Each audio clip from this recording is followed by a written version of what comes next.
Salam jumpa dalam seri katekese tentang pedoman katekese.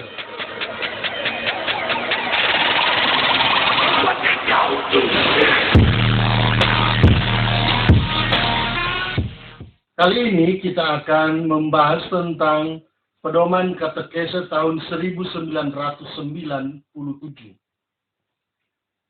Sebelumnya, Vatikan sudah pernah mengeluarkan pedoman katekese tahun 1971. Dan ada beberapa alasan sehingga dikeluarkanlah pedoman katekese tahun 1997. Alasan yang pertama bahwa terjadi pembaharuan besar-besaran dalam bidang katekese di gereja-gereja partikular atau di keuskupan-keuskupan. Yang kedua, di lain pihak, ada banyak krisis yang terjadi karena perkembangan ilmu pengetahuan teknologi dan revolusi budaya. Umat yang dulu begitu rajin masuk gereja, tetapi karena pengaruh kemajuan teknologi yang membuat misalnya lalu umat sekarang tidak lagi masuk gereja. Dan ada begitu banyak contoh-contoh lain. Alasan yang ketiga yang melatar belakangi sehingga dikeluarkan pedoman katekese tahun 1997 adalah bahwa selama kurun waktu kurang lebih 25 tahun sejak tahun 1971 sampai 1997 diterbitkan beberapa dokumen yang berbicara juga tentang katekese. Yang pertama, pada tahun 1975 dikeluarkan dokumen Evangelii Nuntiandi. Kemudian pada tahun 1979 dikeluarkan dokumen katekesi Tridente. Lalu pada tahun 1985 diadakan Sinode para Uskup. Dan pada tahun 1990 keluarlah dokumen Redemptoris Missio. Dan yang terakhir, pada tahun 1992, Roma mengeluarkan buku Katekismus Gereja Katolik sebagai buku acuan utama untuk iman Gereja Katolik. Inilah yang melatar belakangi sehingga dikeluarkan pedoman katekese 1997. Pedoman ini bermaksud pertama, mau menempatkan katekese sebagai pemakluman kabar gembira dalam konteks masa sekarang ini. Maksud yang kedua adalah agar para katekis mengetahui bahwa isi pewartaan yang disampaikan pada saat katekese harus mengacu pada Katekismus Gereja Katolik sebagai buku resmi pedoman iman. Dan yang ketiga, mau memberikan pendasaran teologis doktrinal yang diajarkan oleh magisterium gereja sebagaimana yang tercantum dalam dokumen-dokumen atau hasil-hasil Konsili Vatikan kedua. Kemudian, pedoman katekese ini strukturnya terdiri atas pertama, ada pendahuluan. Lalu sesudah pendahuluan, dilanjutkan dengan isi yang tertuang dalam 5 bab. Dan pedoman katekese ini ditutup dengan bagian penutup. saya mau menjelaskan tentang apa yang dibahas pada bagian pendahuluan. Pada bagian pendahuluan ini diingatkan lagi tentang apa yang menjadi tugas dari orang-orang yang sudah dibaptis. Bahwa orang-orang yang sudah dibaptis, kita semua yang sudah dibaptis, mendapat tugas untuk mewartakan Injil di dunia dewasa ini. Inilah inti yang dibahas pada bagian pendahuluan. Kemudian pada bagian bab 1 dibahas tentang ciri khas dari katekese. Bahwa katekese adalah bagian dari evangelisasi gereja atau pewartaan gereja. Sedangkan bab 2 membahas tentang pesan Injil. Bahwa para katekis hendaknya menyadari betul bahwa isi pewartaan atau isi katekese tidak lain adalah sabda Tuhan dan tradisi, dan dengan demikian maka Kristus menjadi sentral atau inti pewartaan. Sedangkan pada bagian bab ketiga dibahas tentang unsur-unsur penting yang harus diperhatikan dalam pedagogi iman. Lalu pada bab keempat dibahas tentang siapa-siapa saja yang menerima katekese atau kelompok-kelompok mana yang boleh dikata menjadi tempat sasaran kita berkatekese.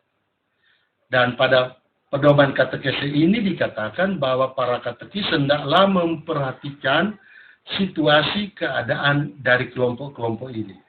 Sebab selama ini yang terjadi bahwa katekese dilaksanakan pada seluruh umat dari anak-anak sampai dewasa. Bahkan sampai oma-oma. Kumpul pada satu tempat lalu mulai katekese. Padahal dalam pedoman katekese ini dikatakan bahwa hendaknya mulai memperhatikan situasi dan kondisi baik usia, profesi, tingkat pendidikan, dan lain sebagainya. Itulah yang dibahas pada bab 4. Dan pada bab 5 diuraikan tentang bagaimana pelaksanaan katekese di gereja partikular. Siapa yang menjadi penanggung jawab pelaksanaan katekese di gereja-gereja partikular.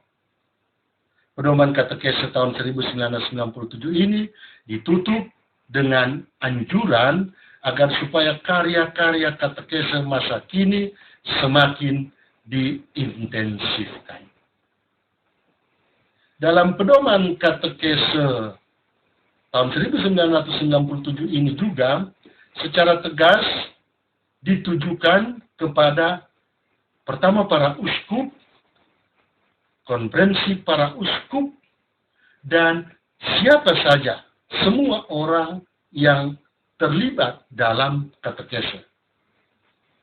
Mengapa uskup menjadi orang pertama untuk pedoman katekese ini? Karena uskuplah sebagai katekis utama di keuskupan. Karena itu para uskup disebutkan sebagai orang-orang yang pertama. Kemudian dalam panduan katekese ini juga diberikan suatu pendekatan baru dalam berkatekese. Yang barunya itu apa? Bahwa dalam pedoman katekese ini dengan bagus dinampakkan atau ditunjukkan bahwa dasar daripada katekese itu pada Injil Markus bab 4 ayat 3 sampai 8 yang berbicara tentang penabur yang keluar untuk menaburkan benih. Di sana dikatakan bahwa penabur itu ketika dia menaburkan benih-benih itu ada yang jatuh pada tanah yang berbatu-batu, ada yang jatuh pada semak belukar, tapi juga ada yang jatuh pada lahan yang bagus. Nah, ini sebenarnya bahasa simbol tentang situasi dan keadaan dari orang-orang, kelompok-kelompok yang menerima katekese sebagaimana dibahas dalam bab 4. Dalam pedoman katekese ini juga ditekankan bahwa para katekis-katekis, Anda dan saya, hendaknya menyadari betul bahwa katekese adalah sekolah iman. Selanjutnya, dalam pedoman katekese ini dikatakan bahwa tujuan utama katekese adalah membuat umat beriman mampu berkontak dan bersatu dengan mesra dengan Yesus sebagai sentral. Jadi kalau kita mau mengukur tentang keberhasilan katekese kita adalah kita hanya melihat apakah umat-umat yang mendengarkan, yang menerima katekese kita, sesudah itu mereka punya kehidupan, mampu bersatu, berkontak erat dengan Yesus atau tidak. Inilah salah satu boleh dikata cara menilai keberhasilan katekese kita. Dan yang terakhir dalam pedoman katekese tahun 1997 ini ditegaskan lagi tentang tugas fundamental katekese. Ini mungkin penting sekali untuk kita-kita para katekis-katekis. Apa yang menjadi tugas fundamental dari katekese? Di dalam pedoman katekese ini dikatakan bahwa tugas fundamental itu yang pertama, bahwa katekese harus mampu meningkatkan pengetahuan iman. Yang kedua, bahwa tugas fundamental katekese adalah pendidikan liturgi. Kita harus memberikan, jangan pernah jemu-jemu, memberikan pendidikan tentang liturgi. Di paroki-paroki, hendaknya juga ada program-program untuk pendidikan liturgi. Yang ketiga adalah pembinaan moral seluruh umat. Dan yang keempat, tugas fundamental yang keempat adalah mengajar umat untuk berdoa. Apakah umat tidak tahu berdoa? Tidak. Umat di rumah terbiasa berdoa. Dan tugas kita adalah terus-menerus membimbing umat supaya makin dekat dengan doa dan bahkan menjadikan doa sebagai bagian dari kehidupan. Dalam pedoman katekese ini juga ditegaskan tentang tugas fundamental katekese adalah memberikan pendidikan ekumenis. Apalagi dalam konteks negara Indonesia yang sungguh-sungguh sangat banyak agama, suku, maka pentinglah kita mengajarkan, memberikan pemahaman kepada umat sekalian untuk pendidikan ekumenis. Dan yang terakhir, yang juga sangat besar dan sangat penting bagi kita sekalian, bahwa pedoman ini juga menganjurkan supaya kepada umat sekalian diajarkan atau diharapkan memiliki suatu kemampuan untuk bermisi. Atau dalam pedoman katekese ini dikatakan pendidikan misioner.